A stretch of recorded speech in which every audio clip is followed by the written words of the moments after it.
Stock মার্কেটকে অনেকে জুয়া বলে, কারণ তারা জানেই না যে স্টক মার্কেট কীভাবে কাজ করে। তো আজ আমি ওদের ভুল ধারণাটা একটু ভাঙতে চাইছি। স্টক মার্কেট যদি জুয়া হয় তাহলে পৃথিবীতে যারাই ব্যবসা করছে সবাই জুয়া খেলছে। কেননা স্টক মার্কেট আর কিছু নয়। স্টক মার্কেটে স্টক মানে যে কোম্পানিগুলো রয়েছে, যে দেশের যে কোম্পানিগুলো রয়েছে, ওই কোম্পানিগুলো লিস্টেড থাকে, বড় বড় কোম্পানি থেকে শুরু করে ছোট ছোট কোম্পানি।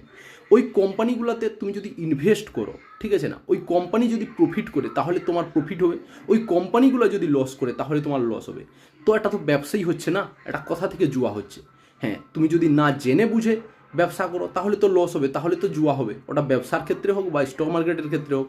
যেমন উদাহরণস্বরূপ আমি বলতে যাই, স্টক মার্কেট, ইন্ডিয়ান স্টক মার্কেটে Asian Paint, Dabur, Hindustan Unilever, এরকম বিভিন্ন কোম্পানি রয়েছে যেগুলোর নাম আপনারা শুনে থাকবেন।